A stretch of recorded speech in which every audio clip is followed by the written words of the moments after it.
अस्सलाम वालेकुम, very good morning. मैं हूं माया खान और मैं हूं शाहजेब अहमद और आप हमें देख रहे हैं सुबह सवेरे पाकिस्तान में बराहे रास्त 92 न्यूज पर। और आज है 16 जून और मैं बहुत एग्जॉस्टेड हूं और मुझे बहुत शदीद नींद आ रही है। और आप बहुत दुखी भी लग रही हैं मुझे लगता है आपकी रात को नींद पूरी नहीं हुई। किस वजह से नहीं हुई? लोड शेडिंग की वजह से, बिजली की बंदिश जो होती है उसकी वजह से, या कोई और मसाइल थे?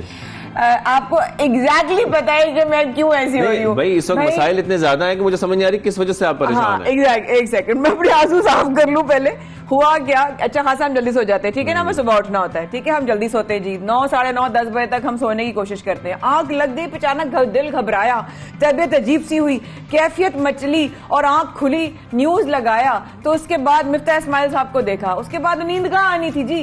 कि मिफ्ता इस्माइल साहब ने एक बार फिर बम गिराया इस वजह से ऐसा बम गिराया कि मेरी नींद ही उड़ गई और मैं सो नहीं सकी। लेकिन खैर ये बहुत ही संगीन मामला होता जा रहा है अवाम के लिए, खास तौर पर जिन पर एक बार फिर पेट्रोल बम गिराया गया है। पेट्रोल की कीमतें बढ़ाई गई हैं। रात गए हमने देखा कि पेट्रोल की कीमतों में इजाफा किया है, तकरीबन 24 रुपए 3 पैसे और डीजल 59 रुपए 16 पैसे। 59 रुपए डीजल महंगा किया गया है। पेट्रोल की अब जो नई कीमत है वो 233 रुपए 89 पैसे है। ये नई कीमत है। रात को हम देख रहे थे जब लोग पेट्रोल पंप्स का रुख कर रहे थे तो बड़ा गम गुस्सा उनके अंदर भी था और वो परेशान भी थे। उनको समझ नहीं आ रही थी क्या बात करनी है। और जब मीडिया उनसे बात करने की कोशिश भी कर रहा था तो वो यही रद्द-ए-अमल दे रहे थे कि जब इस तरीके से पेट्रोल बढ़ेगा, पहले जब 4-5 रुपए बढ़ते थे तो इतना फर्क नहीं पड़ता था, लेकिन जब 24 रुपए एक साथ बढ़ेंगे तो हम गुजारा कैसे करेंगे? सर आप देखिए, पहले डॉलर ने डबल सेंचुरी मारी, ठीक है जी। अब पेट्रोल की जो कीमतें उसमें डबल सेंचुरी आ गई। अब डबल सेंचुरी क्या, बिजली और गैस की कीमतों में डबल सेंचुरी होने वाली है। और आटे और चिकन और बकिया चीजों में तो वैसे डबल ट्रिपल हो रही है। फी यूनिट बिजली भी बढ़ती जा रही है। Exactly. रोजाना की बुनियाद पर आपको खबरें देते हैं कि फी यूनिट बिजली में कितना इजाफा हो गया है, नेपरा ने मंजूरी दे दी है, ये सब कुछ भी हो रहा है। लेकिन मुसद्दक मलिक साहब ने कुछ और भी कहा, शाहजेब की कीमत ना बढ़ाते तो खजाने पर सालाना 1200 अरब की सब्सिडी का जो है वो बोझ पड़ता। और हुकूमत 15 दिन में डीजल 115, पेट्रोल 84 रुपए महंगा कर चुकी है ऑलरेडी। ये कल रात की जो खबर है। लेकिन अवाम का जो रद्द अमल है, जिस तरह आप बता रहे, अग्रेसिवनेस थी, बहुत गुस्सा था, लोगों को काफी जगह तो समझ में भी नहीं आया कि हमें किस तरह रिएक्ट करना चाहिए। तो आइए दिखाते हैं आपको अवाम ने इजाफे पर क्या कहा, सुनवाते हैं।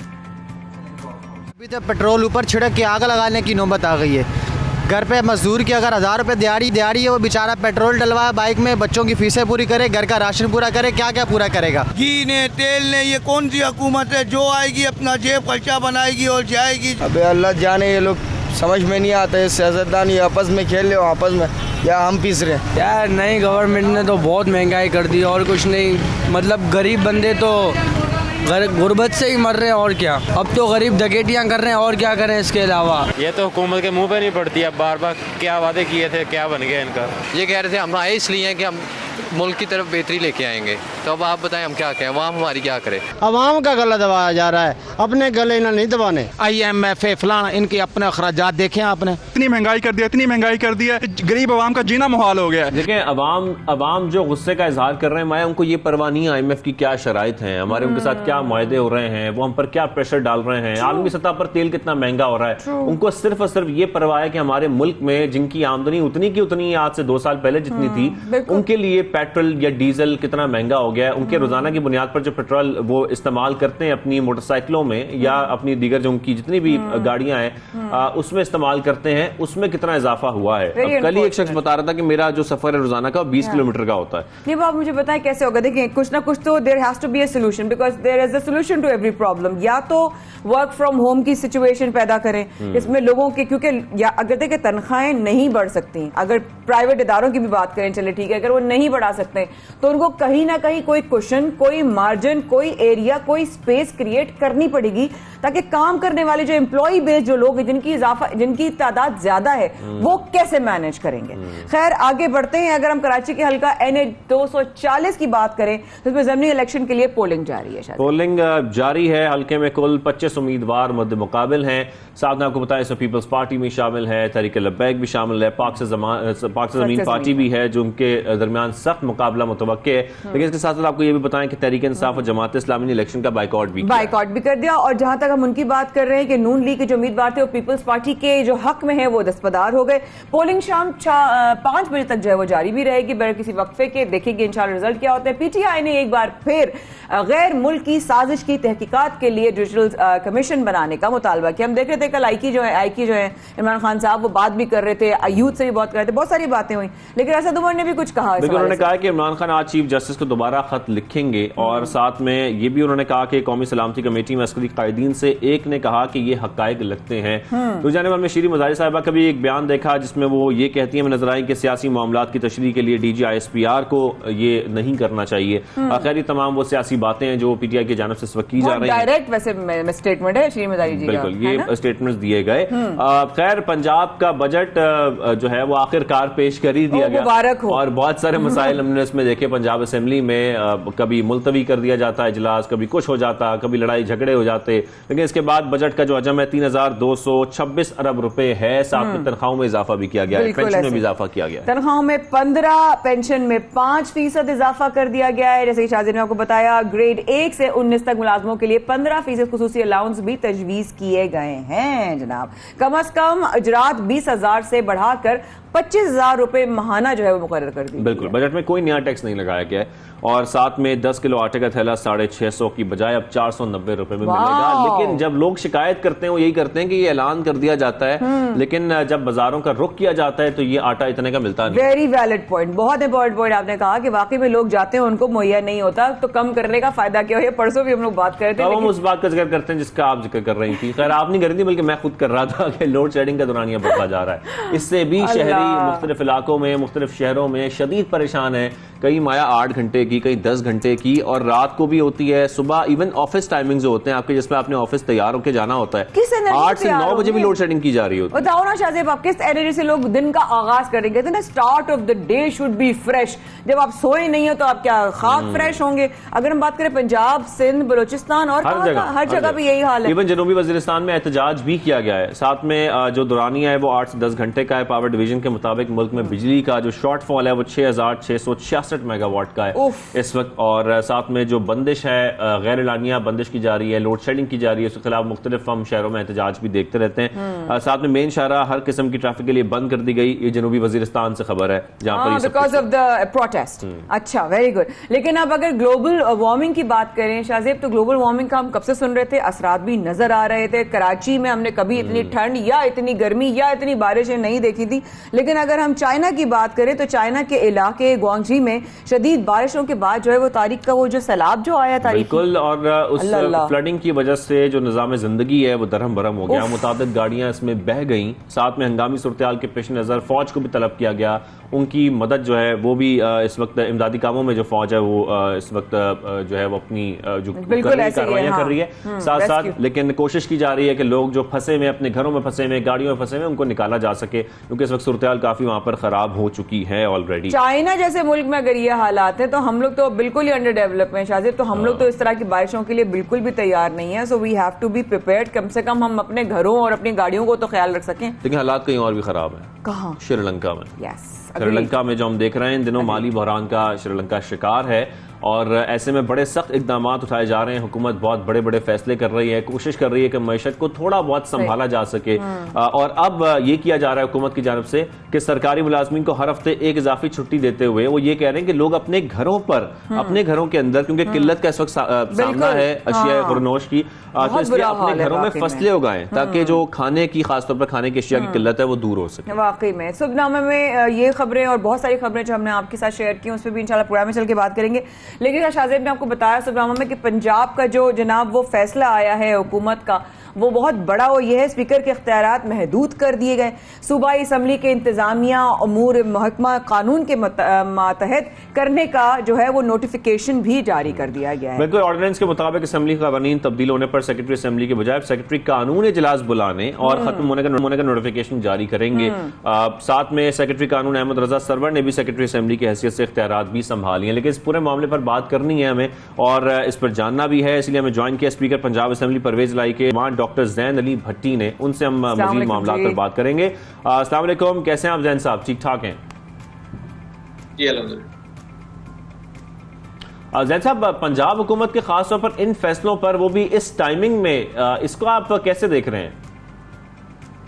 देखें जी, जाती अना की बायस जो है वो आयन और कानून के साथ जो है वो मजाक किया जा रहा है। और बदकिस्मती है कि मुल्क का सबसे बड़ा जो आबादी वाला सूबा है, जिसकी आबादी तकरीबन जो है वो 12 करोड़ के लगभग है, वो जो है वो political as well as the constitutional crisis का जो है वो शिकार है। और एक सेक्रेटरी जो लॉ है उसको ये चाहते हैं कि जो है वो ऐवान के ऊपर, पंजाब असेंबली के ऐवान के ऊपर अकेला उसको हावी करें। और प्राइम मिनिस्टर साहब और उनके जो बेटे हैं, इनकी जो गवर्नेंस है उनका जो है वो पोल खुल चुका है। और जो है अवाम अब उनसे बेजार है। They have been always treating like the police state, और ये पुलिस प्रोटेक्टर रहे हैं दोनों बाप बेटा। चाहे सानिया मॉडल टाउन हुए, आप वो देख लें, और 25 मई को जो पुरअमन लॉन्ग मार्च था जिसकी तहरीक इंसाफ ने कॉल दी थी, उस वक्त भी जो इन्होंने पुलिस गर्दी की है। लेकिन जो स्पीकर के इख्तियारात इस तरीके से महदूद किए जा सकते हैं? देखें जी, असेंबली ने जो है वो गवर्नर की तरफ से जो इन्होंने एक ऑर्डिनेंस पेश किया था, जिसमें जो है वो ordinance 2022 repealing and removal of the difficulties of the Punjab laws है, उसको आईने पाकिस्तान के आर्टिकल 128 के कायदा अलिफ के तहत करारदाद पास करके नामंजूर कर दिया गया है। जिसके बाद जो मज़कूरा ऑर्डिनेंस है वो मनसूख हो चुका है और जो है वो असेंबली की जो है वो खुद मुख्तारी की हैसियत बहाल हो चुकी है। यहाँ पर मैं एक बात और ऐड करना चाहूँ कि जो स्पीकर पंजाब असेंबली का तलब करदा इजलास होता है, उसको जो स्पीकर के पास ही इख्तियार है कि वो उसको प्रोरोग कर सके, और स्पीकर के अलावा किसी के पास भी जो है वो इख्तियार नहीं होता कि वो स्पीकर के तलब करदा इजलास को प्रोरोग कर सके। और prorogue means discontinuation of the session of the legislative assembly without dissolving it। तो ये इख्तियार जो है ये स्पीकर पंजाब असेंबली के पास था। और ये जो वोट को इज्जत दो का नारा लगाते थे कि जी वोट को इज्जत दो, और पंजाब असेंबली जो पंजाब का सबसे बड़ा ऐवान है उसके तहत उसके साथ इनका क्या सलूक है ये अवाम के सामने है। और ये गिरती हुई दीवार है पंजाब हुकूमत। क्या प्लान है आपका? कोई आप इस पर लीगल एक्शन लेंगे? कोई कानूनी कार्रवाई करने का कोई एजेंडा, कोई प्लान, कोई फोर्सिंग? इसमें जी सबसे पहले तो हम ये सब कुछ पाकिस्तान और बिलखसूस पंजाब की आवाम के सामने रख रहे हैं कि ये जो इनकी आले शरीफ है, इनकी असलियत का जो है वो पोल खुल जाए और लोग जो है वो इनकी हकीकत से जो है वो आशना हो जाए, नंबर 1। दूसरा, हम इसको पाकिस्तान की आवाम के आगे। लेकिन डॉक्टर साहब, हम इस पर क्यों फोकस करते हैं कि हम किसी की असलियत जरूर खोलेंगे? हम ये क्यों नहीं फोकस करते कि पाकिस्तान का फायदा किसमें? मुझे ये मेरा जाती सवाल है, इस पे कोई मतलब मेरी टीम का कोई वो नहीं, बट ये मेरा सवाल है कि हम इस पर फोकस करते हैं कि हम किस तरह किसी को जो है ना वो उसका जो है वो असल शक्ल।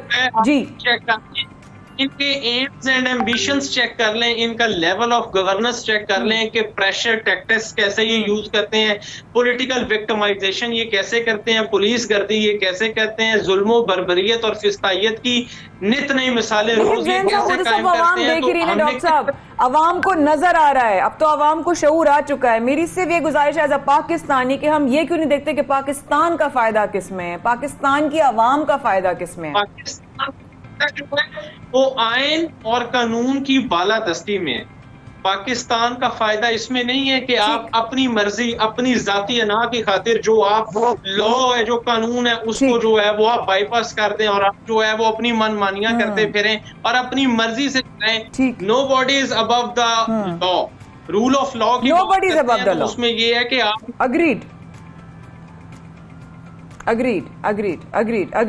बट देन अगेन ऑब्वियसली वो वाली बात है डॉक्टर साहब, किस तरीके से सेक्रेटरी कानून अहमद रजा ने भी जो है वो सेक्रेटरी असेंबली की हैसियत से इख्तियारात भी संभाल लिए। जो अब इस तरह की सिचुएशन जो होगी उस पर मतलब क्या समझते हैं आप, क्या असर पड़ने वाला है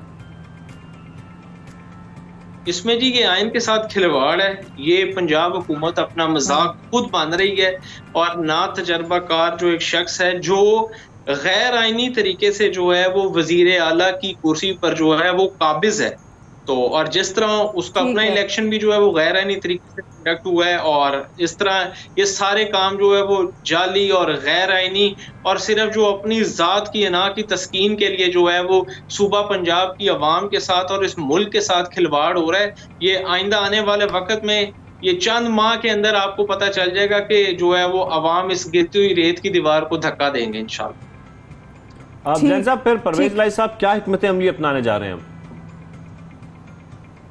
देखें जी, चौधरी परवेज लाई साहब ने as the custodian of the house, as the speaker of the Punjab assembly जो है वो जिस तरह एहसन तरीके से ऐवान को चलाया, और हमजा शहबाज वो वक्त भूल गए कि जब ये नैब की गिरफ्त में थे और नैब के शिकंजे में थे, और पीटीआई के और दीगर जो मुअज़्ज़िज़ अरकान है वो कहते थे कि चौधरी साहब आप हर सेशन के ऊपर जो है वो हमजा शहबाज का जो है वो प्रोडक्शन ऑर्डर क्यों जारी करते हैं। तो चौधरी साहब कहते थे कि as the custodian of the house मेरी जिम्मेदारी है कि मेरे किसी भी जो रुकन को जो है वो जो है उसको किसी की भी ज्यादती जो है वो उसके साथ ना हो, और जो आइन कहता है मैंने वो करना है, मैंने आइन और कानून की मुकम्मल पासदारी करनी, और उसके लिए जो है वो उन्होंने जो है वो तो हर दफा प्रोडक्शन ऑर्डर्स जारी करते थे। और आप इनके आप देख लें कि ये इंतकामी जहनियत है। बार बार मैं इस बात को पॉइंट आउट कर रहा हूँ कि अब इस टाइम लॉ किधर है। जो इनको कानून अच्छा लगता है वो ठीक है, जहाँ पे ये समझते हैं कि कानून जो है वो अब इनके ऊपर ग्रिप करेगा, या वहाँ पे ये ऑर्डिनेंस ले आते हैं, या वहाँ पर जो है वो अपनी मनमानियां या अपनी मर्जी शुरू कर देते हैं। आपने कभी देखा है कि जो असेंबली के ऐवान के होते हुए जो है वो जो बजट का इजलास है वो ऐवान इकबाल में हो रहा है? ये क्या मजाक है। और असेंबली के ऐवान के होते हुए जो है वो वजीर आला का इंतखाब जो है वो गैलरियों में हो रहा है। वो तो होती स्ट्रेंजर्स और विजिटर्स के लिए गैलरी, वहां पे क्या जो सीएम का इलेक्शन का प्रोसेस कंडक्ट होता है।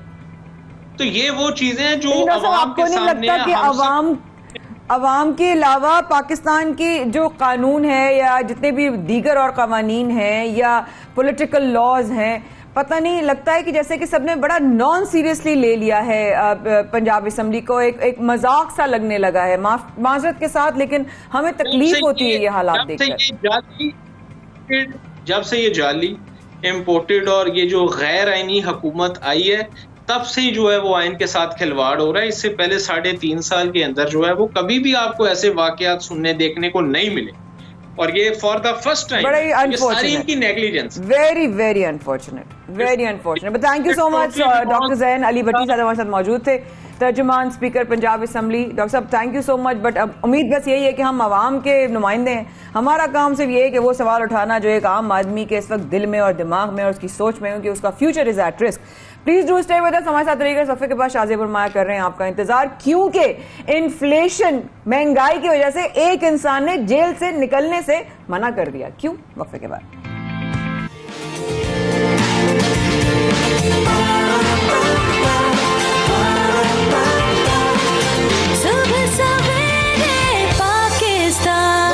आप देख रहे हैं सब सवेरे पाकिस्तान, माया खान और शाहज़ेब अहमद के साथ। अब जिस खबर का हम जिक्र कर रहे हैं, क्योंकि हम ब्रेक से पहले बात कर रहे थे महंगाई का, गुर्बत का, जिसमें मुसलसल इजाफा हो रहा है, लेकिन एक शख्स की वीडियो बहुत देखी जा रही है, सोशल मीडिया पर बहुत वायरल हो रही है। जिस शख्स की हम बात कर रहे हैं वो हाथ जोड़कर ये कह रहा है कि खुदा का वास्ता मुझे जेल के अंदर डाल दो, बाहर बहुत महंगाई है। क्या माजरा है? मतलब वो ये शिकायत कर रहा है कि बाहर इतनी गुर्बत हो चुकी है, चीजें अब ऐसी हो चुकी हैं कि जो उसकी पहुंच से बहुत दूर हैं। इस वजह से वो कह रहा है हाथ जोड़कर कि मुझे जेल में डाला जाए, ताकि मेरे ये जो मसाइल है, बाहर के खाने पीने का खर्चा है, आने जाने का खर्चा है, ये सब खत्म और मैं जेल में बैठकर खाना खा सकूं। जितना मुझे मारना है मारो, ये भी कह रहा है वो। वाकई में इतनी ज्यादा, मतलब मैं कहती हूँ कि इस तरह की कहानी वाकई नहीं कभी सुनी। कहते हैं ना पाकिस्तान में हमने बड़े बड़े हालात देखे, लेकिन इस तरह के हालात कभी नहीं देखे कि जहां इस तरह खवातीन पर जो है वो लाठी हो रही है, जिस तरीके से महंगाई बढ़ रही है, इस तरह डॉलर जो है डबल सेंचुरीज मार रहा है। लेकिन ये सिचुएशन मैंने कभी जिंदगी में नहीं सुनी थी। इसी पर हमने राब्ता भी किया, हमारे जो नुमाइंदे उनसे हम बात कर लेते हैं। जाफराबाद से नुमाइंदा 92 न्यूज निजाम जतोई हमारे साथ मौजूद हैं। निजाम, सबसे पहले तो ये बताइएगा ये वाकया क्या है और ये शख्स कौन है? राइट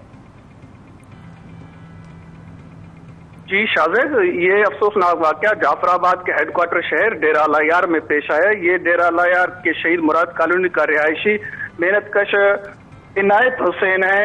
जो इस वक्त शदीद तंगदस्ती का शिकार है। जिस तरह से मुल्क में पेट्रोल मसनूआत की कीमतों में बार बार इजाफे से महंगाई का जो तूफान आया है, वहाँ पे दिहाड़ीदार तबका की मुश्किलात में बेतहाशा इजाफा हुआ है। इस तरह ये मेहनत कश इनायत हुसैन भी काफी दिनों से ये बेरोजगार घर में बैठा हुआ था और ये 5 बच्चों का बाप है। जब इसके घर में फाका कुशी ने डेरे डाले तो ये बच्चों के भूख और की वजह से ये शदीद परेशान था और ये गुज़िश्ता रोज ये पुलिस थाना डेरा लायार पहुंचा है और इसने इल्तिजा की है कि खुदा के लिए मुझे थाने में बंद कर दें और मुझे मेरे बच्चों को भी थाने में बंद कर दें ताकि हमें हुकूमत की जानिब से 2 वक्त का खाना मिल सके, क्योंकि मेरे बच्चे भूखे हैं और बच्चों को बुलकते हुए मैं नहीं देख सकता। तो वहां पे मौजूद SHO अब्दुर्रऊफ जमाली ने उन्हें कहा कि हम बगैर किसी केस के किसी भी बंदे को हम थाने में बंद नहीं कर सकते, इस तरह का कोई कानून मौजूद नहीं है। तो उन्होंने इल्तिजा की है कि आप हुकूमत से गुजारिश करें कि खुदा के लिए महंगाई को खत्म किया जाए ताकि गरीब को 2 वक्त का खाना मुयसर हो। जो बात इसकी वीडियो वायरल होने के बाद जब 92 न्यूज की जानिब से डिप्टी कमिश्नर जाफराबाद रजा खान खज्जक से राब्ता किया गया और उन्हें इस तमाम मामला से आगाह किया गया, तो 92 न्यूज की गुजारिश पे डिप्टी कमिश्नर अब्दुल रज़ाक खज्जक जाफराबाद के जो डिप्टी कमिश्नर है, उन्होंने इस मेहनत कश इनायत हुसैन को अपने दफ्तर बुलाकर इनको 2 माह का राशन भी दिया और उनकी माली मुआवनत भी की।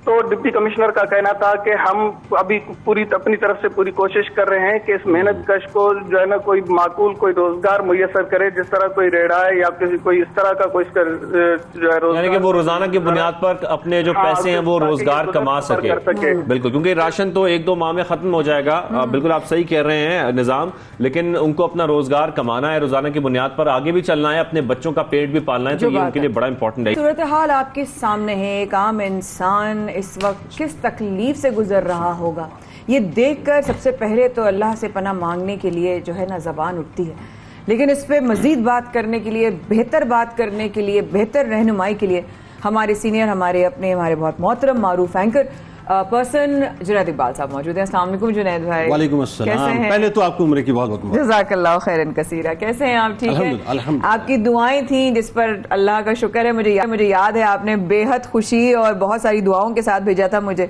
अल्लाह मकबूल फरमाए। इलाही आमीन, इलाही आमीन। जुनैद भाई, वाकई में ये देखकर हालात, मैंने इस तरह की सिचुएशन कभी जिंदगी में नहीं सुनी। बिल्कुल ऐसा है, जब किसी को पकड़ा जाता है ना तो कहता है कि मैं जेल नहीं जाऊंगा। आज इतनी नाजुक सूरत हाल है कि एक शख्स खड़े होकर कहता है कि मैं जेल जाऊंगा। ऐसन की है बात कि एक चाय की प्याली कम पीजिए, मिफ्ता की है लॉजिक के रोटी के 4 हिस्से कीजिए। वाह वाह। ऐसन की है बात कि एक चाय की प्याली कम पीजिए, मिफ्ता की है लॉजिक के रोटी के 4 हिस्से कीजिए। शहबाज कहते हैं अपनी कौम से कि फिक्र मत कीजिए, बेचकर कपड़े अपने सस्ता करूंगा आटा, इंतजार तो कीजिए। अल्लाह। तो किसी गरीब ने पुकार के कहा कि इंतजार करते करते अब ये वक्त आ गया है, इंतजार करते करते अब ये वक्त आ गया है, गुर्बत का अंधेरा हर तरफ छा गया है, महंगाई ऐसी कि हर फर्द कर्ब में है, इफलास ऐसा कि बहुत कुछ ढा गया है, जहर जो नहीं पीना था अब वो पिला गया है, बाप अपने बच्चों को आखिरी नींद सुला गया है। देखिए साहब, ये मिसरे मैंने बस अभी औजान की गलती हो सकती है, अभी मैंने लिखे हैं, ये हालात की अक्कासी कर रहे हैं, ये हालात की अक्कासी कर रहे हैं। देखिए सूरत हाल ये, मैं एक बात अर्ज करना चाहता हूं, ये जो अमेरिका की गुलामी और IMF की सलामी है ना, जब तक हम इससे नहीं निकलेंगे मसला हल नहीं होगा। मैं अभी कैलकुलेशन बैठ के कर रहा था, बड़ी सादी सी बात है, सादा अल्फाज में समझा देते हैं साहब, और जो मुख्तदर हल्का है वो समझ ले। जिनके कपड़े भी ब्रांडेड होते हैं, जिनके शूज भी ब्रांडेड होते हैं, जिनकी रिस्ट भी ब्रांडेड होती है, और वो आपको ये कहते हैं कि आपको कुर्बानियां देनी होंगी। वो प्रेस कॉन्फ्रेंस में ये कहते हैं कि बड़े बोझल दिल के साथ हमने एक बार फिर पेट्रोल की कीमतों को बढ़ाया है। मेरा किसी पॉलिटिकल पार्टी से कोई ताल्लुक नहीं है साहब, ना मैं तहरीक इंसाफ को ओन करता हूं, ना मैं मुस्लिम लीग नून को ओन करता हूं, ना पीपल्स पार्टी को ओन करता हूं, ना MQM को, ना किसी और तंजीम को। मैं तो एक बात जानता हूं कि एक आम आदमी की आम सतह की बात जो है उसको हमें समझना चाहिए और समझाना चाहिए। एक आदमी एवरेजली अगर शाहजेब माया 30,000 रुपए, यानी अगर वो 1,000 रुपए दिहाड़ी कमा रहा है और 30,000 रुपए महीने की वो इनकम कर रहा है, बड़ी मेहनत मशक्कत के बाद स्वेटिंग में रहता है, परेशानियों में रहता है, और 1,000 रुपए अगर वो दिहाड़ी कमा के घर पे लेके आता है और 30,000 रुपए महीने में जोड़ता है, तो आप मुझे लॉजिकली ये बात समझा दीजिए कि अगर वो बाइक पे निकलता है तो डेली अगर वो फेरी लगाता है, या वो राइडिंग का काम करता है, या किसी ऑफिस में जॉब कर रहा है, किसी के आगे काम कर रहा है, या मजदूरी कर रहा है, चीजें इधर से उधर लेके जा रहा है, 2 लीटर पेट्रोल तो चाहिए उसको, चाहिए ना, 2 लीटर का मतलब 450 रुपए हो गए बिल्कुल, मिनिमम। minimum। अच्छा जी, 450 रुपए का मतलब ये हो गया कि महाना 15,000 रुपए, आप कैलकुलेट करते जाइएगा। बिल्कुल जी, 15,000 रुपए हो गए। बिल्कुल अच्छा, सही। 1000 कम अज कम जो है 1000 रुपए उसका गैस का बिल तो आएगा, बिल्कुल 16,000 रुपए हो गए। 500 500 रुपए जो है वो उसका वाटर टैक्स तो आएगा, 16,500 रुपए हो गए। बिल्कुल हो गए। अच्छा जी, जिस घर में वो रहता है, अगर रेंट का डेढ़िया है, डेढ़िया को अगर आप लें और किसी बहुत ही बैकवर्ड किस्म के इलाके में, बस्ती में अगर वो रहेगा तो 10,000 रुपए तो मिनिमम रेंट होगा। बिल्कुल होगा। 26,500 रुपए हो गए। बिल्कुल होगा। 5,000 रुपए उस इलेक्ट्रिसिटी के जो आंख मचोली खेल रही है हमारे साथ, कम अज कम उसका तो होगा, जो हर महीने होती है। हर महीने होगा। हर महीने 31,500 रुपए तो उसको सांस लेने के लिए चाहिए। अभी तो सिर्फ सांसें बहाल होंगी उसकी। अल्लाह, 30,000 रुपए वो कमा रहा है, 1,500 रुपए उसके ऊपर जो है कर्ज हो गया। अब आइए दूसरी तरफ, अब उसे जिंदा रहना है। 20,000 रुपए की मिनिमम ग्रोसरी आप गिनते हैं 5 से 6 अफराद की, जिसके अंदर मटन नहीं है, जिसके अंदर चिकन को देखना कुफ्र है, जिसमें मीट को देखना जो है वो जुर्म है, ज़हन में रखिएगा। जिसमें चाइनीज कॉन्टिनेंटल वगैरह तो भूल जाइए, दालें सब्जियां और रोटी भी। मैं आपको बताऊं, घी और तेल का भी आलम ये है। मैं कई घरानों को जानता हूं जो बेचारे तेल और घी में खाना नहीं पकाते, वो पानी के अंदर उबाल के और पानी में ही रोटी डिप करके खाते हैं, चटनियों के साथ और प्याज के साथ खाते हैं। यानी अगर 20,000 रुपए आप ग्रोसरी के गिन लें। अब आइए इसके बाद, वो जो 4-5 बच्चे हैं उनकी एजुकेशन, अगर आप कोई किसी पीले काले स्कूल में उनको लेके चले जाएं तो 1,000-1,500 रुपए फीस तो होगी। 5-7 रुपए बच्चों की फीस हो गई कम से कम। अगर वो पैदल जाते हैं, बस में जाते हैं, वैन में जाते हैं, 5-7 रुपए उनके तो खर्च होंगे। बिल्कुल। अगर खुदा ना खास्ता उस फैमिली के अंदर कोई बुजुर्ग मौजूद है, हॉस्पिटल जाएगा, उसका खर्चा तो होगा, बच्चों की बीमारियों का खर्चा भी होगा, बच्चों के दूध का खर्चा। दूध तो मयसर ही नहीं है ना साहब, भूल जाइए, लग्जरी हो गया। अब तो वो तो लग्जरी हो गया। वो 170 रुपए के लीटर जो है दूध, अब वो लग्जरी हो गया। आप कैलकुलेट करते चले जाइए। आप कैलकुलेशन जब पर्चे पे रखेंगे ना, ये कैलकुलेशन बेसिकली हुक्मरान तबके को समझनी चाहिए कि साहब कैलकुलेशंस जो है आप ये तो करते हैं कि बजट हर साल कितना होगा, आपको दिफा का बजट कितना रखना है, आपको इदारों का बजट कितना रखना है, आपको तरक्याती बजट कितना रखना है, आपको एजुकेशन का बजट कितना रखना है, आपको हेल्थ सेक्टर में कितना रखना है। आप जरा ये बजट एक आम आदमी का बनाकर मुझे प्रैक्टिकली समझाइए कि एक आम आदमी पाकिस्तान के अंदर जिंदगी कैसे करेगा। अब जुनैद भाई, मजबूरियां, हुकूमत की मजबूरियां, मैं वो मजबूरियों की बात कर रहा हूं जो हुकूमत की हैं कि जी IMF की शराइत है, फला मसला है, ये मसला है। हुकूमत की जिम्मेदारियां क्या हैं अवाम को लेकर, जब एक हुक्मरान की हम बात करते हैं? यार आपने एक ऐसी बात छेड़ दी, और मैं तो सच्ची बात है, मेरी तो इब्तिदा भी वही है, इंतहा भी वही है। और मैं एक ऐसी मिसाल आपको दूं कि अगर अल्लाह करे 0.01% अगर डेसिमल्स में भी अगर इनके अंदर थोड़ी सी भी ये हुक्मरान तबके के अंदर अल्लाह का खौफ होना, तो इनको चाहिए कि अपने फोर फादर्स को, अपने अजदाद को, अपने असलाफ को पढ़ें। हजरत उमर फारूक रज़ी अल्लाह तआला अन्हु, खलीफा सानी, मदीने में गश्त किया करते थे। ये वाक़या ऐसा है, मैं जब भी पढ़ता हूं आप यकीन मानिए मेरा दिमाग जो है वो अपना हिल जाता है, मेरा दिल कांपने लगता है। आप मदीने में गश्त किया करते थे, अतराफ में जाया करते थे। माया 3 मील दूर आप अपने घर से निकल के रात को गश्त कर रहे थे, तो आपने देखा कि एक औरत अपने घर के बाहर अपने 2-3 बच्चों को लिए बैठी है और हंडिया को उबाल रही है। खलीफा वक्त ने अपना इंट्रोडक्शन नहीं कराया, अपने खादिम के साथ हैं, और वहां वो उस औरत के पास रुके और रुक के पूछा कि क्या करती। उसने कहा कि मेरे पास ये अशिया, खुर्दनोश, खाने पीने की अशिया नहीं है, आज भी नहीं है ना लोगों के पास, नहीं थी उस वक्त, इसलिए मैं ये जो हंडिया है इसको उबाल उबाल के अपने बच्चों को दिलासे दे रही हूं। तो खलीफा वक्त ने ये सुना, आपकी रूह कांप गई। आप वहीं से पलटे, अपने खादिम को लेके अपने मकाम पे पहुंचे, वहां से आपने अजनास की बोरी अपने कांधों के ऊपर लादी। तो पता है जुमला क्या अदा किया खादिम ने? कहा कि हजरत मैं इसको उठा लेता हूं, आप इस बोझ को ना उठाएं। जवाब में आपने क्या फरमाया? आपने फरमाया कि क्या कल बरोज़े महशर मेरा बोझ तू उठाएगा? ये है बेसिकली हुक्मरान। उस बोरी को उठा के आप वहां पर पहुंचे, पहुंचने के बाद उस औरत को वो बोरी दी, उसने खाना पकाना शुरू किया। खलीफा वक्त जमीन पर बैठे और उस आग को आप बाकायदा जो है फूंक मारते रहे, आप उसको जलाते रहे, यहां तक कि आपने खाना तैयार किया। तैयार करने के बाद अपने सामने उन बच्चों को खिलाया, खिलाने के बाद उन बच्चों को खिलाते रहे, यहां तक कि उन बच्चों के चेहरे पे जब तक आपने मुस्कुराहट न देख ली उस वक्त तक आप वहां से न हटे, ये कहते हुए कि कल बरोज़े महशर मैं अपने रब के आगे सुर्खरू होना चाहता हूं। अगर हुक्मरान ये समझ लें तो मसाइल लोगों के हल हो जाए। ये बहुत बड़ी मिसाल है, बहुत बड़ी मिसाल है। लेकिन दूसरी तरफ जुनैद भाई, हम ये भी देख रहे हैं कि लोग ज़हनी मसाइल मसाइल का शिकार हो रहे हैं, जो हालात इस वक्त होते जा रहे हैं, आप आज खास तौर पर क्या कहना चाह रहे हैं? देखिए साहब, मैं आपको बताऊं, मुझे तो सूरत हाल बहुत इंतहाई खतरनाक नजर आ रही है। खुदा ना खास्ता पाकिस्तान के अंदर ये सूरत हाल ना पैदा हो जाए कि लोग एक दूसरे को भमोड़ना शुरू हो जाए। ये जो हम इस वक्त, हमारी तवज्जो सारी इस बात के ऊपर है कि हम अपने कर्जे जो उनकी एक्सटेंशंस करा लें, हम दीगर मामलात को देख लें।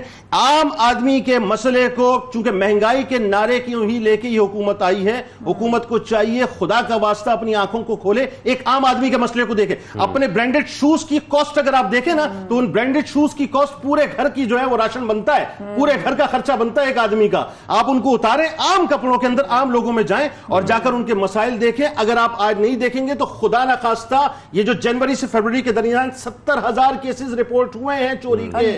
लोग स्नैचिंग करेंगे, डकैतियां करेंगे, एक दूसरे की गर्दनें मारेंगे। सूरत हाल अल्लाह ना करे खराब होगी मजीद।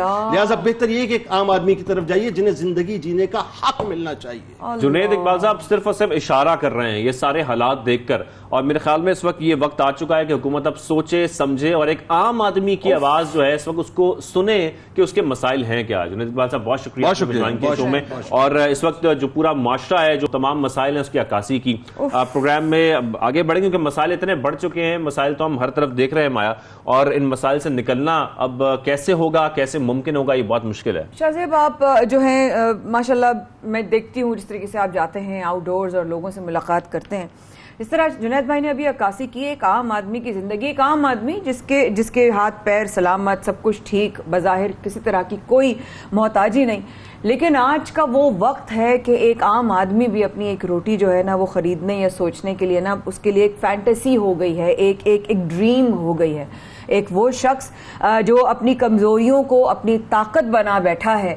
शायद वाकई सही कहा जुनैद भाई ने कि हुक्मरानों को सोचने की जरूरत है कि अगर एक आम आदमी जिसकी शाहजेब जिससे मुलाकात करके आए हैं, क्या वो एक इंस्पिरेशन नहीं बनता? बिल्कुल, क्योंकि बहुत सारे ऐसे हमें बाहिम्मत लोग मिलते हैं जो कि जिंदगी में बहुत आगे बढ़ते जा रहे हैं, बहुत कुछ कर रहे हैं, अपनी तमाम कमजोरियां एक तरफ रखते हैं, तो उनसे आपकी मुलाकात करवाते हैं। साद अहमद से हमने मुलाकात की, वो क्या कर रहे हैं और ये सॉफ्ट टेनिस होती क्या, ये आपको दिखाते हैं।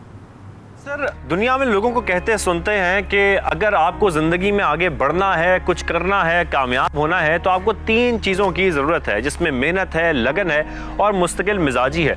लेकिन क्या वाकई ऐसा है? क्या इसकी हकीकी मिसाल हमें ज़िंदगी में देखने को मिलती है? आज आपकी एक ऐसे ही नौजवान से मुलाकात करवाएंगे जो कि इसकी हकीकी मिसाल हैं। वो बाहिम्मत नौजवान, वो पुरज़म नौजवान जो कि सॉफ्ट टेनिस में अपना नाम रोशन कर रहे हैं, बल्कि ना सिर्फ अपना नाम रोशन कर रहे हैं, पाकिस्तान का नाम भी दुनिया भर में रोशन कर रहे हैं। आपकी मुलाकात करवाते हैं साद अहमद से। तो आप सब लोगों को भी तजस्सुस हो रहा होगा कि ये साद अहमद कौन है, क्या करते हैं, कैसे इनको टेनिस का, सॉफ्ट टेनिस का शौक पैदा हुआ और इन्होंने सीखी कहाँ से। तो आपकी इनसे मुलाकात करवाते हैं। अस्सलाम वालेकुम साद, कैसे हैं आप? ठीक है साद, हमने देखा है और बल्कि सुना भी, अब तो खबरों में भी आप तो माशाल्लाह मशहूर होते जा रहे हैं कि आप नेशनल लेवल पे तो खेल रहे हैं, इंटरनेशनल लेवल पे भी खेल रहे हैं। क्या मसरूफियत है आजकल?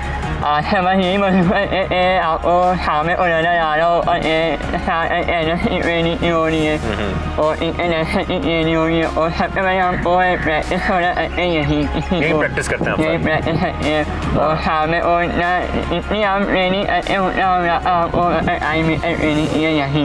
ज्यादा आपका टाइम ट्रेनिंग में यही गुजर जाता है और सुबह के टाइम ट्रेनिंग करते हैं?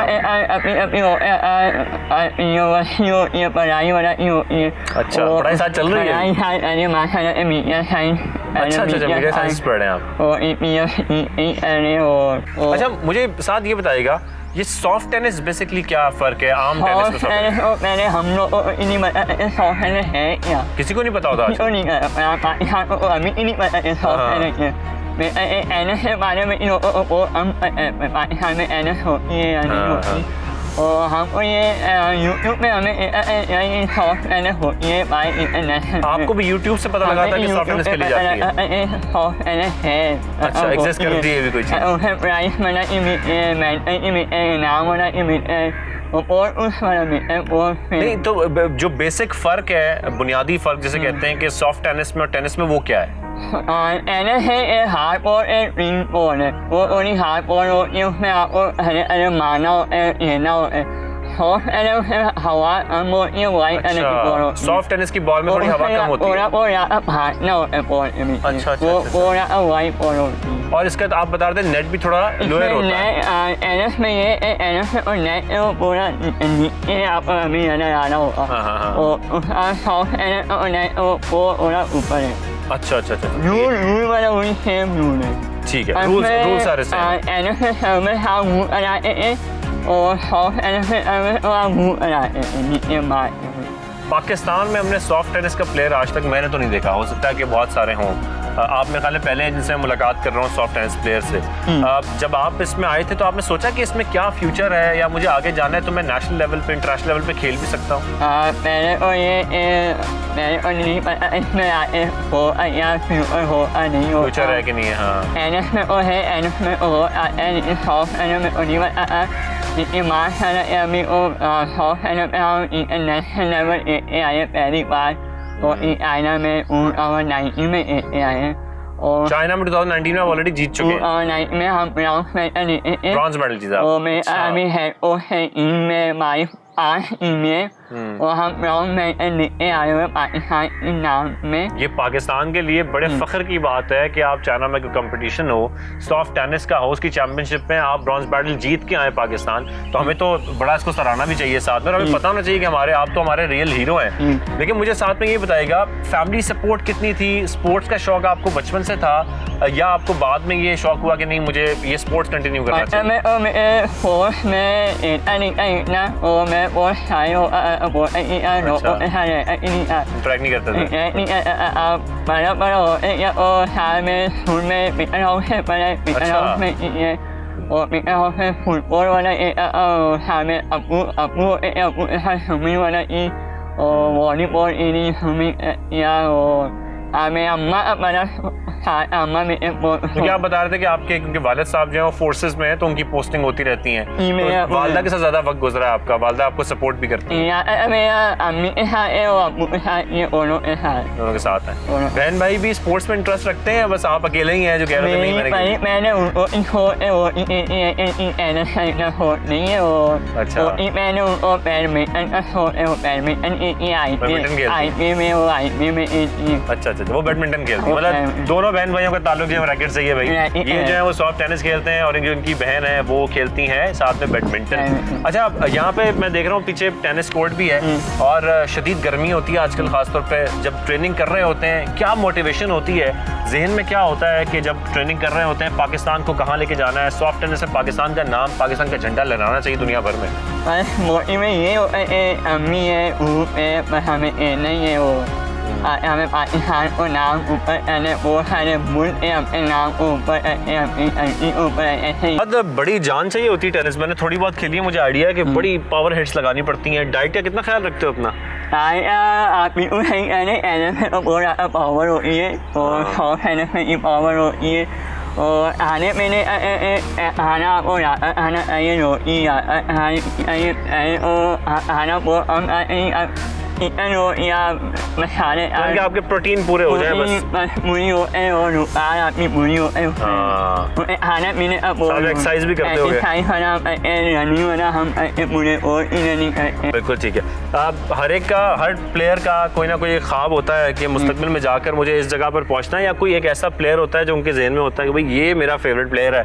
हम तो रॉजर फेडरर का नाम सुनते हैं, तो आपके फेवरेट कौन है? राफेल नडाल है, रॉजर फेडरर है, कौन है? बिल्कुल सही बोला, सबका कोई ना कोई हीरो होता है, फेवरेट प्लेयर होता है।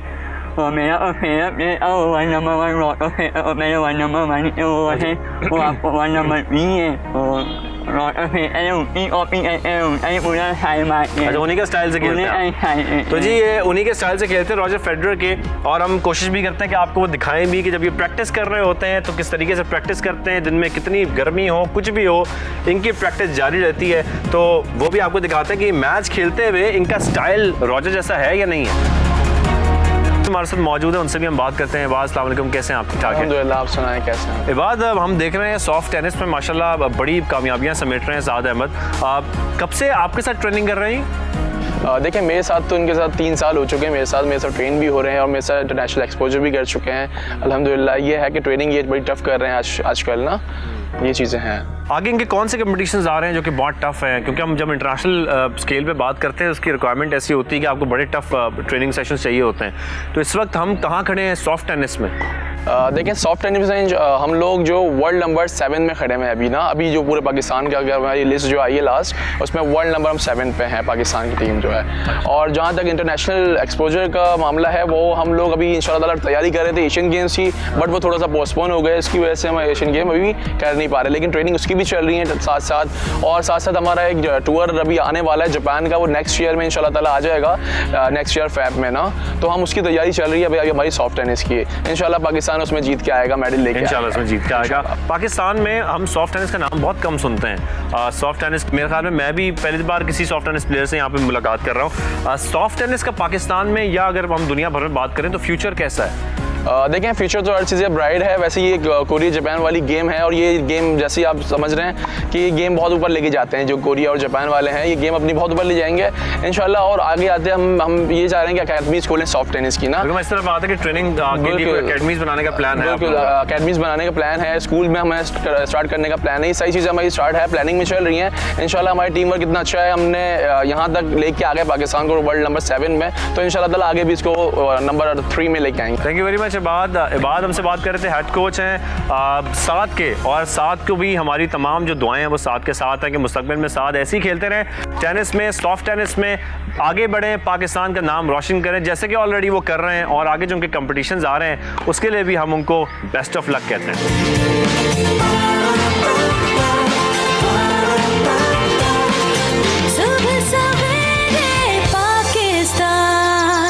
एक बार फिर हमारे देने का बहुत बहुत शुक्रिया। शाहजेब और माया कर रहे थे आपका इंतजार, ऑनेस्टली बोलो हम आपका इंतजार करते रहे होते हैं, लेकिन हम इतने ज्यादा बिजी होते हैं जो खबरें होती हैं उसे पढ़ने के लिए, और जो गोल चक्कर होता है वो इतना इंटरेस्टिंग होता है कि हम आपको बता ही नहीं सकते, फिर हमें बताना पड़ता है। कितनी बड़ी मजबूरी है। हम आपको बताएंगे, आज हम आपको नहीं बता रहे लेकिन हम आपको बताएंगे। अमरीकी रियासत की आज हम बात करेंगे गोल चक्कर में सबसे पहले, क्योंकि वहां पर पालतू कुत्ते की गलती से किचन में आग भड़क उठी, लेकिन हुआ कुछ यूं कि घर में सिर्फ 2 कुत्ते थे, 2 पालतू कुत्ते थे, और किचन में जाकर उन्होंने बाकायदा गैस खोल दी किचन की, और किचन की नॉब उन्होंने ऐसे खोली कि घर में गैस फैल गई, उससे आग लग गई, और आग लगने से काफी हद तक घर को नुकसान भी पहुंचा, धुआं भी भर गया। फिर रेस्क्यू टीम्स वहां पर पहुंची, उन्होंने दोनों कुत्तों को भी, पालतू कुत्तों को भी रेस्क्यू किया। हमारे यहाँ का तो फैशन है, हमारी लड़की को अंडा भी बनाना नहीं आता, लेकिन ये कुत्ते बहुत ट्रेंड है, इनको गैस भी खोलनी आग लगानी भी आती है, इनको आग लगानी भी आती है।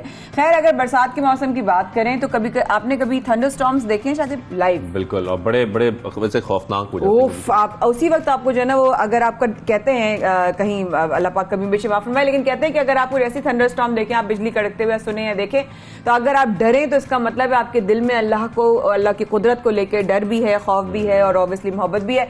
बरसात के मौसम में पेश आने वाली मुश्किलात और खतरात से हम ऑब्वियसली वाकिफ भी रहते हैं, लेकिन जब आसमान से बिजली का गिरना भी जो होता है ना, वो एक ट्विटर पर एक वीडियो यानी कि वंडर ऑफ साइंस नामी हैंडल से पोस्ट की जाने वाली है इस वीडियो के, जिसमें गिरने की जो एक फुटेज आई है वो लोगों को खूब जो है ना वो अट्रैक्ट कर रही है। दरख्त के ऊपर उसके तने पर ये बिजली गिरी, और उसके बाद हमने दरख्त को गिरते देखा, और उसके कैप्शन में भी यही खास तौर पर लिखा गया था कि जब आप लोग कोई ऐसा मौसम हो या थंडरस्टॉर्म्स हो तो उसमें कोशिश करें कि दरख्तों के पास या ऐसी जगहों पर भी ना खड़े हों जहां पर बड़े बड़े बिलबोर्ड्स होते हैं, माया वो गिर जाते हैं, बहुत नुकसान हो जाता है, जानी नुकसान हो जाता है। इसलिए आपको कोशिश करनी चाहिए कि ऐसी जगहों पर जरा एहतियात करें, खासतौर पर जब मौसम थोड़ा खराब हो। और खैर अभी तो हमारे मुल्क में बड़ी गर्मी है, शुक्र है कोई खड़ा नहीं था, या किसी कोई गाड़ी नहीं थी, किसी की कोई और चीज पार्क, या खुद वो कोई इंसान पार्क नहीं था, लेकिन बाकायदा से लग रहा है किसी ने ऐसे एनिमेशन की हो। आप देखो ना, इस तरह बिजली गिर रही है और पूरे उसका जो ट्रंक है उसमें जो है वो बिजली का जो है वो पूरा करंट गया। बिजली किसी और पर गिरी, और ऐसी गिरी कि वो परेशान हो गया, क्योंकि उसको अगवा करके उसकी शादी करवा दी गई।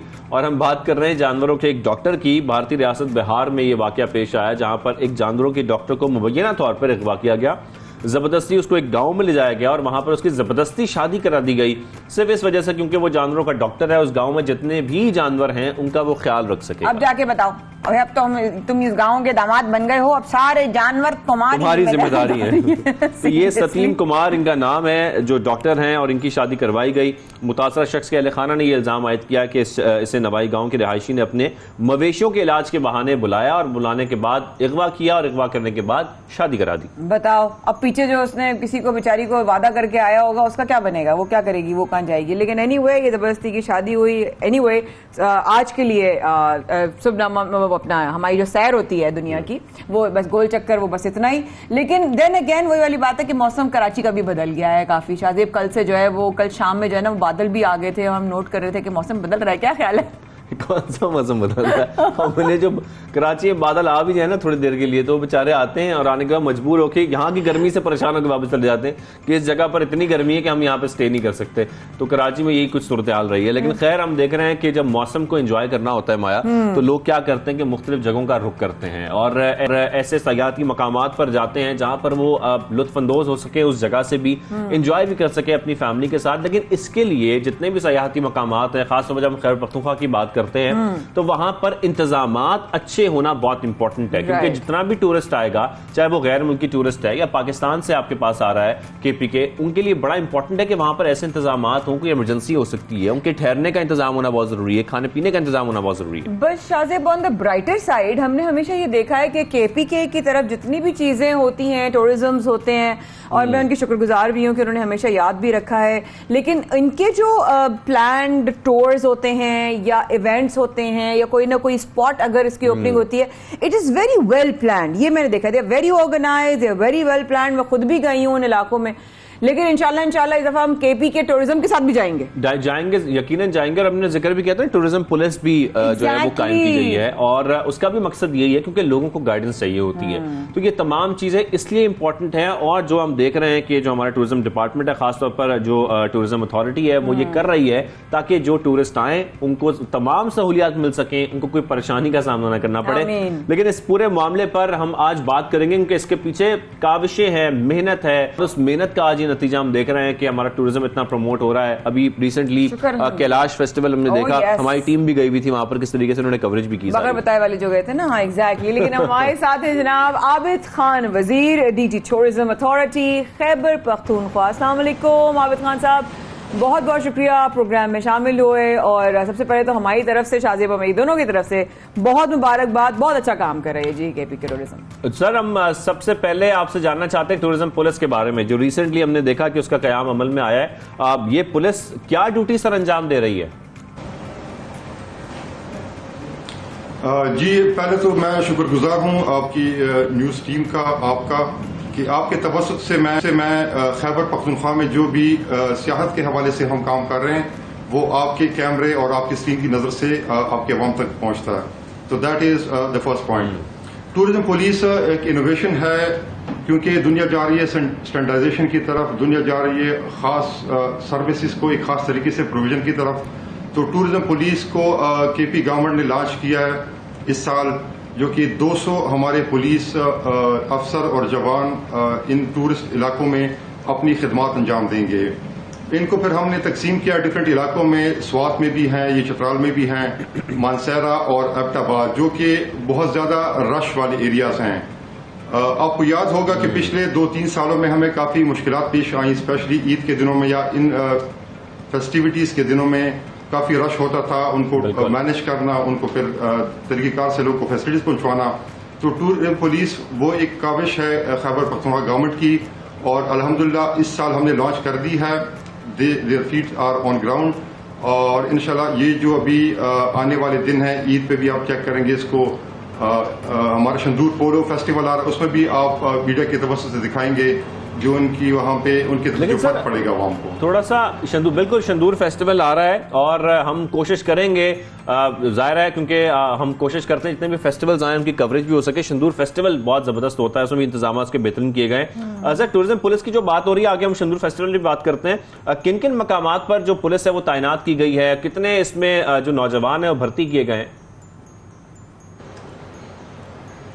जी, इस दफा तो हमने पहले फेज में 200 के करीब जवान भर्ती किए हैं और 25 इनका बाकी स्टाफ होगा, तो 225 टूरिज्म पुलिस इस वक्त ऑन ग्राउंड है।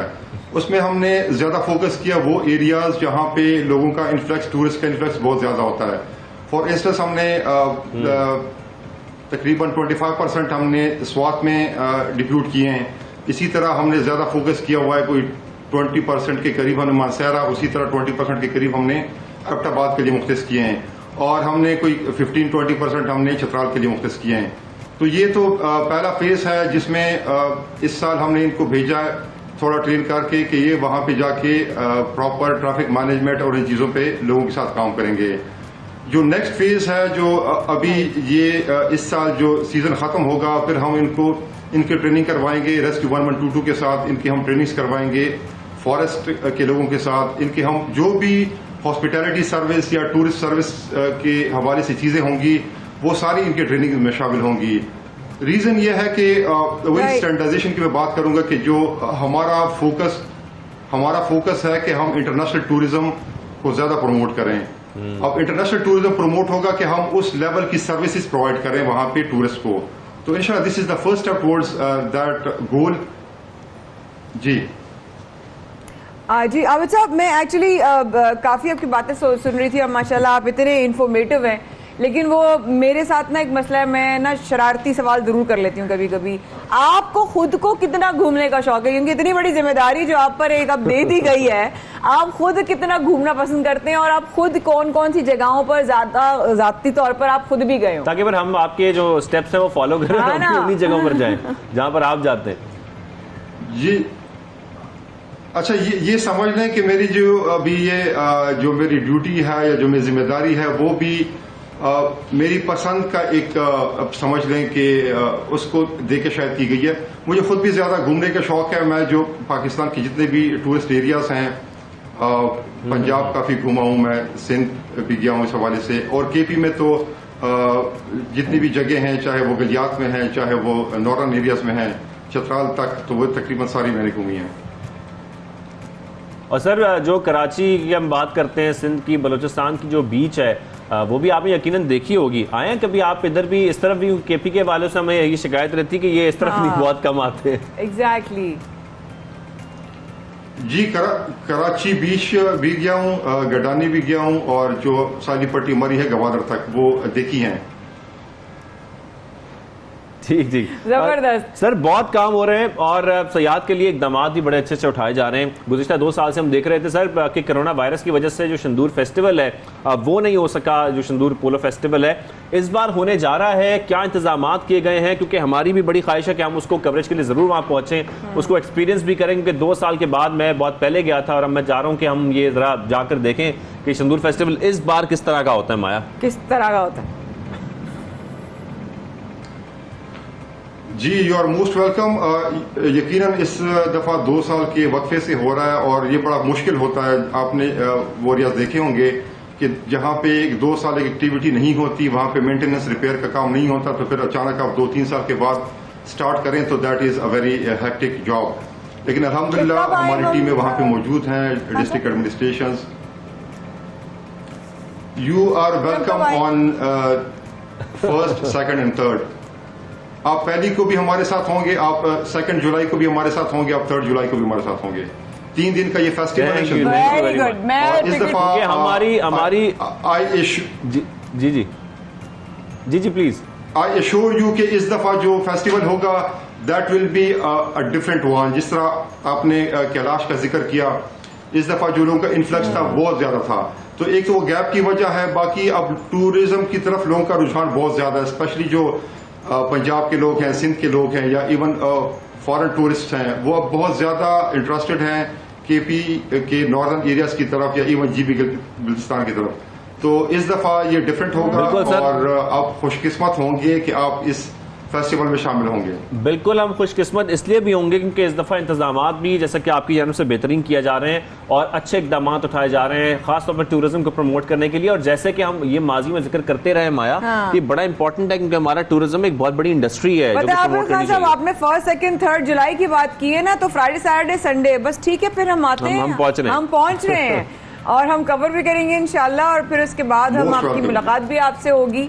Thank you so Thank you much. very much, Thank sir. you so much for joining us and all the very best to KPK Tourism. बहुत सारी दुआएं, बहुत सारी बेस्ट विशेस, बहुत अच्छी अच्छी तैयारियां कीजिएगा। आप लोगों के एंकर्स आ रहे हैं वहां पर इंशाल्लाह। लेकिन जहां तक अगर हम अपने खवातीन की बात करें, अपने पॉइंट ऑफ व्यू की बात करूं, तो कहा जाता है कि जनाब के ज्यादातर लोग जो है ना, बेटियां जो होते हैं ना, वो बाप वाले प्रोफेशन में जरूर जाती हैं। बेटे जो होते हैं वो कभी नाना, कभी उनका अब्बा, कभी अम्मा, मिक्स होता है उनका।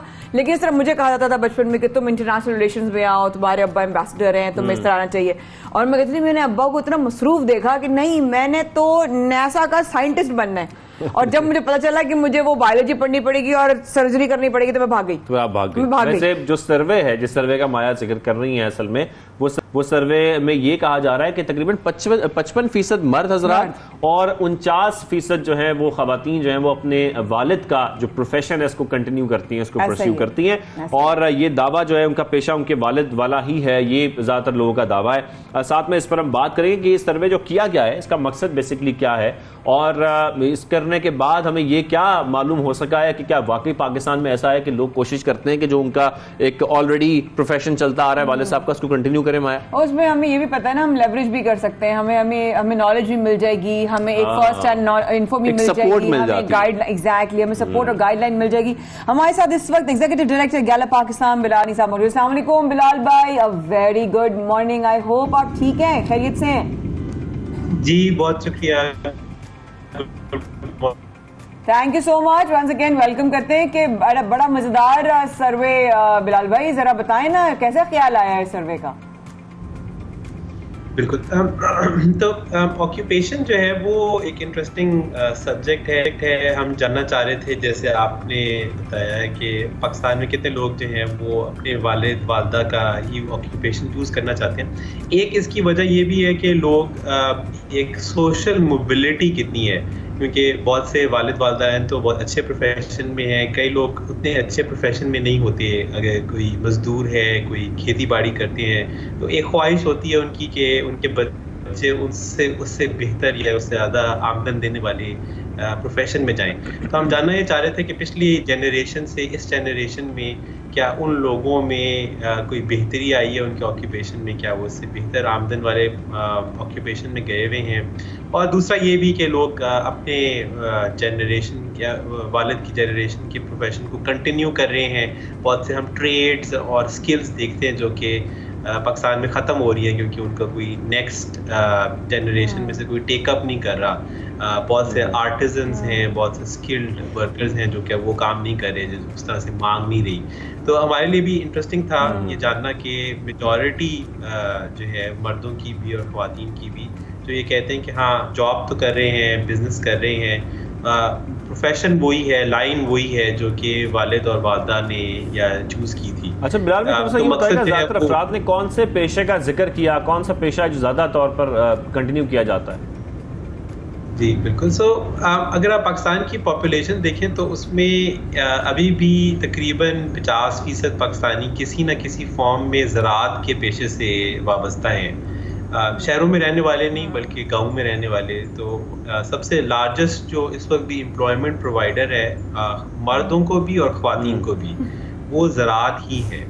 इसके बाद अगर आप शहरों में आ जाएं तो जो ब्लू कॉलर जॉब्स हैं, वो वाइट कॉलर जॉब्स हैं, वो सेकंड नंबर पे आती हैं जो लोग सबसे ज़्यादा कर रहे हैं। मैनेजर्स हैं, बैंक्स में जॉब कर रहे हैं, आईटी कंपनीज में जॉब कर रहे हैं। और थर्ड नंबर पर बिजनेस करना, यानी आप खुद अपना काम कर रहे हैं या आप किसी और को एम्प्लॉय करते हैं। और उसमें एक बहुत बड़ा जो सेगमेंट है वो रिटेलिंग का है, दुकान चलाना, कि चाहे किसी किस्म की प्रोडक्ट सेल करना। अच्छा, दुकान चलाने का देखो उसको ज्यादा कंटिन्यू भी किया जाता है। अभी माया जिक्र कर रही थी खवातीन के हवाले से, माया कि खवातीन जो हैं वो कौन सा पेशा अपनाती हैं, जरा वो आप बिलाल भाई से जरा पूछे ना। बिलाल भाई बताएं ना, खवातीन कौन सा ज्यादा पेशा है? मतलब मुझे तो बड़ी खुशी होगी अगर आप एंटरप्रेन्योर्स कहेंगे और इंडिपेंडेंट कहेंगे, लेकिन I still want to know कि सर्वे में कुछ पता चला कि खवातीन कौन सा शोबा जो है वो या कारोबार जो है वो संभाल रही हैं? पाकिस्तान कुछ इशारियों में बाकी दीगर ममालिक से पीछे रह गया है। उनमें से एक इशारिया ये भी है कि पाकिस्तान में ख़वातीन जो हैं वो पेड वर्क नहीं करती, वो माशाल्लाह ऑक्यूपाइड रहती हैं, बिजी रहती हैं अपनी फैमिली के साथ, मगर कोई पेड वर्क में नहीं रहती। तो जो लास्ट सर्वे हुआ उसमें तकरीबन 1/4 ख्वातीन ने कहा कि वो कोई रोजगार के लिए बाहर जाती हैं पैसे कमाने के लिए, 3/4 ने कहा कि वो घर के अंदर ही रहती हैं और कोई और जॉब नहीं करती। उनमें से भी जो 1/4 ख्वातीन काम करती हैं उनका ओवरवेलमिंगली नंबर जो है वो ज़राअत से ही वाबस्ता है। वो अपने आसपास के खेतों में या कहीं जॉब करें। शहरों में एक बहुत बड़ी पाई जाती है, लार्जेस्ट जो है उसी तरह से वाइट कॉलर जॉब हैं। Entrepreneurship, unfortunately. Right. Thank you, Bilal bhai. Very interesting survey, I must say. Very, very. And thank you so much. हमेशा interesting surveys हमारे साथ share करने के लिए आपके precious time का बहुत शुक्रिया. Thank you so much. I was Executive Director Gallup Pakistan Bilal Gilani साहब हमारे साथ मौजूद थे. लेकिन एक और बात वो ये कि सुबह सवेरे पाकिस्तान और शाहजेब और माया खान कर रहे हैं आपका इंतजार. Please do stay with us.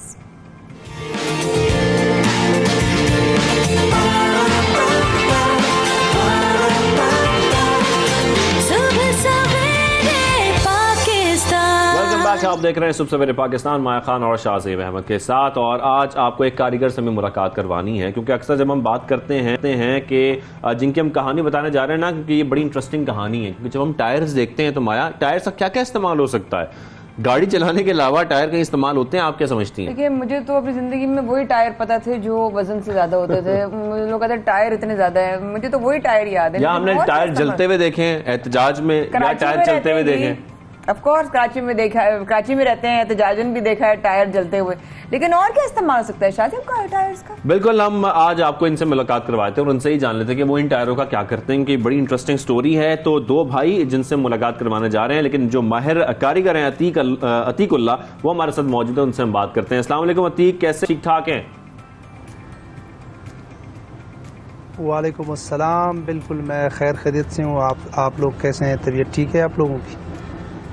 बिल्कुल ठीक ठाक। अतीक, ये वीडियो और ये साथ क्लिप्स हम देख रहे हैं, लेकिन हम थोड़ा समझना चाह रहे हैं कि ये क्या आइडिया है और आप इन टायरों के साथ करते क्या हैं? इनको काबिल इस्तेमाल कैसे बनाते हैं? कौन से टायर हैं ये? सारे नाकारा टायरें होते हैं जो हम गाड़ियों वालों से ले लेते हैं और फिर यहाँ पर मतलब ये इसमें बर्स्ट टायर भी होते हैं। ऐसे टायर होते हैं जो यूज़लेस होते हैं, जो गाड़ी में चलाने के काबिल नहीं है। तो ये उन तमाम टायरों से हम लोगों ने फिर एक नई चीज़ें जो है वजूद दिया है, इसको एक नई तख्लीक बनाई इन चीज़ों से। तो इनको आप किसी डिज़ाइन में ढालते हैं या क्या करते हैं? क्योंकि जो हम फुटेज देख रहे हैं इसमें हम देख रहे हैं कि आपने मुख्तलिफ बागीचों में भी इनका इस्तेमाल किया है, आप मुख्तलिफ डिज़ाइंस के भी ये बनाए हैं। तो ये क्या क्या इन टायर्स से आप तैयार करते हैं? इसमें से जो सबसे पहले तो हमारा नियत ये था कि हम ऐसी चीज़ें बनाएं जो बच्चों की ज़हन पर असरअंदाज हो। और इसमें से हमने मतलब बच्चों के लिए खिलौने बनाए, परिंदे बनाए और चेयर बनाए, सोफ़े बनाए, सांप वगैरह हैं, इसमें गमले हैं, इसमें आर्टिफिशियल ट्री है। बच्चों के लिए नहाने के लिए एक छोटा सा स्विमिंग पूल जैसा टब बनाया हुआ है। तो मतलब ये ना टूटेगा, ना ये टेढ़ा होगा, ना ये ख़राब होगा। तो मतलब साइड इफ़ेक्ट नहीं है। और दूसरी बात ये है कि टायरों को मोस्टली लोग जो हैं वो जलाते हैं। यहाँ पर जो भी कस्टमर हमारे पास आता था तो डिमांड उनका यही होता था कि भाई हमें ये टायर लेकर आगे जलाना है फैक्ट्रियों में, या मतलब जो अपनी ज़रूरियात को पूरी करने के लिए ले जाते थे। तो हम अक्सर यही कहते थे कि ये मतलब हमारी वजह से जो है माहौल को नुकसान पहुंच रहा है। तो हम हमेशा से हमारा ये पैगाम रहा है कि भाई हम लोगों की ज़हन को कन्वर्ट करें, लोगों को ये बात समझाएं कि ये सबसे ख़तरनाक चीज़ यही है पोल्यूशन को फैलाने के लिए। तो क्यों ना हम इसको माशरे के साथ एक इसका ताल्लुक़ बनाए। ये माहौल दोस्ती के लिए हमने तमाम चीज़ें बनाया और इन लोगों को एक वो दिया कि प्रपोज़ल दिया कि भाई इनसे हम ये चीज़ें इन चीज़ों को वजूद दे सकते हैं अगर हम थोड़ी सी हिम्मत कर ले, थोड़ा सा अपने आप को जो है वो अगर अपनी दिमाग से अगर हम काम ले लेना तो काफ़ी सारी चीज़ें बहुत आसान हो जाएंगी हमारे लिए।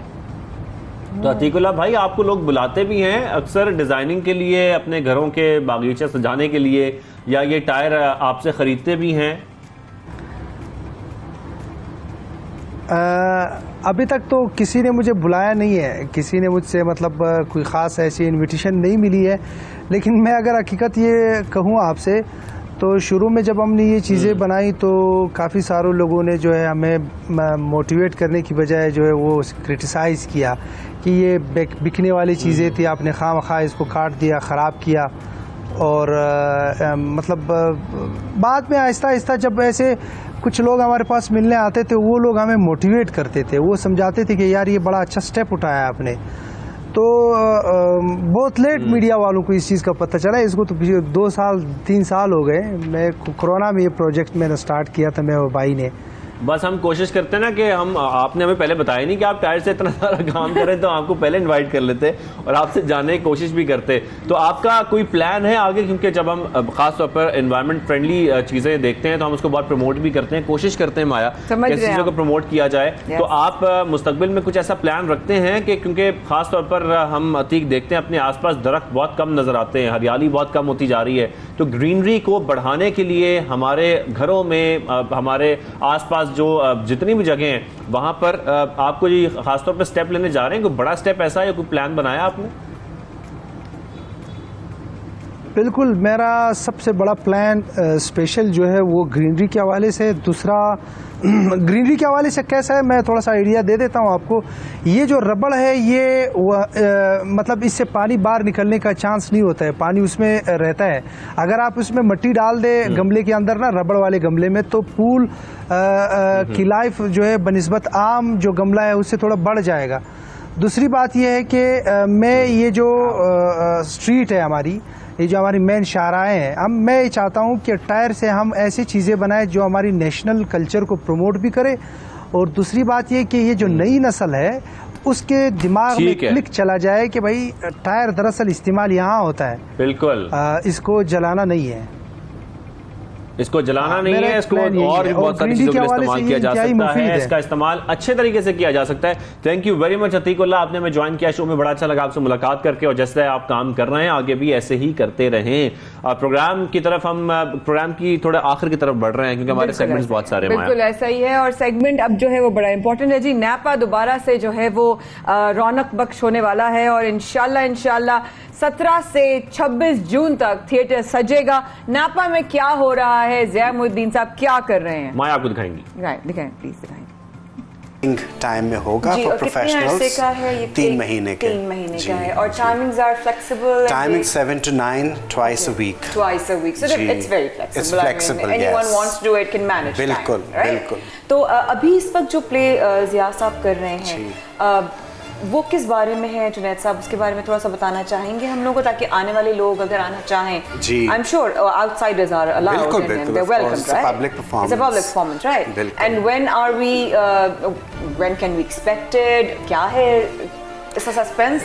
17 जून को ये शुरू हो रहा है, पहला शो जो है वो 17 जून को है, और 17 से लेके 26 जून तक 10 दिन ये लगातार खेल चलेगा। शेक्सपियर का बहुत ही मार्कतुल आरा खेल रोमियो जूलियट, जो एक लेजेंड की हैसियत रखता है, उसको उर्दू ट्रांसलेशन खालिद अहमद साहब ने उसका किया है। अरे वाह, मेरे उस्तादों में से ज़िया मुद्दीन साहब ने उसको डायरेक्ट किया है। क्या बात है। तो नैपा की जो करंट ईयर है उसकी सबसे बड़ी प्रोडक्शन ये है, और ज़िया साहब बहुत ज़्यादा इसके बारे में एक्साइटेड हैं। डेली आजकल इवन वीकेंड्स के ऊपर इसकी रिहर्सल्स और सारा कुछ काम हो रहा है। तो अगर आपकी इजाजत हो तो मैं कुछ रिहर्सल पे प्लीज गो अहेड देख सकती हूँ। जरूर जी जरूर। Thank you so much, lovely meeting you. My pleasure, आपके आने का बहुत शुक्रिया। थैंक यू सो मच, बहुत शुक्रिया, बहुत शुक्रिया।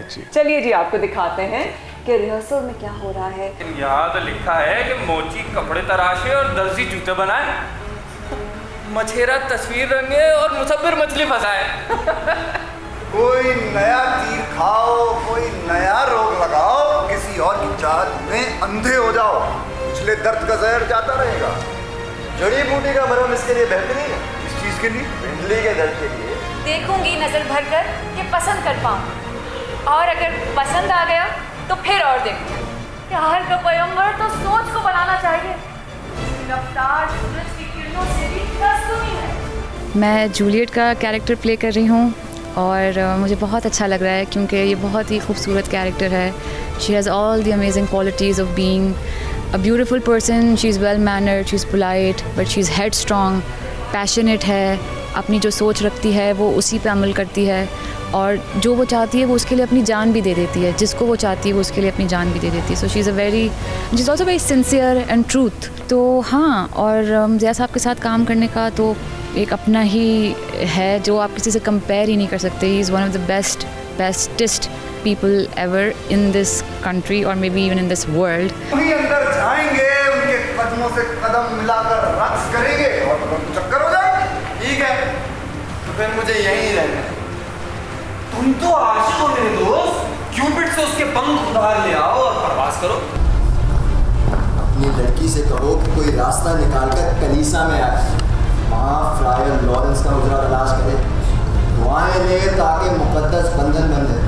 मैं रोमियो एंड जूलियट में रोमियो का किरदार अदा करने जा रहा हूँ, जो कि ज़िया मोइनुद्दीन साहब जिसकी हिदायतकारी कर रहे हैं, और खालिद अहमद साहब की ये तर्जुमा है रोमियो एंड जूलियट का, जो ओरिजिनली शेक्सपियर ने लिखा है. इस कैरेक्टर में ढलने के लिए जो मेहनत करनी थी वो ये था कि आपने सिर्फ अपने आप से और ज़िया साहब से मुखलिस होना था, क्योंकि ज़िया साहब का अपना एक विज़न है इस प्ले को लेकर, इस पूरे प्ले को लेकर, जो उनकी अपनी इंटरप्रिटेशन है, जिस तरह से वो प्ले को विजुअलाइज़ करते हैं. एक एक छोटा छोटा सीन, उसमें एक एक मूवमेंट, सब कुछ उनके विजन में से मतलब है. कुछ भी ऐसा नहीं है कि जो इग्नोर हो रहा हो या नेगलेक्ट कर देते हो, क्योंकि ज़िया साहब का अपना बहुत ज़्यादा एक्सपीरियंस शेक्सपियर के राइटिंग्स के साथ है और अपनी परफॉर्मेंसेस के साथ है. तो हमें जो अंडरस्टैंडिंग ऑफ टेक्स्ट या जितनी भी डायरेक्शन वो देते थे, चैलेंज सिर्फ यही था कि आप उनको उसी तरह से लेकर और ईमानदारी से उस तरह से अदा कर दें. तो उम्मीद करता हूँ कि मैं इस कोशिश में कामयाब रहूँ.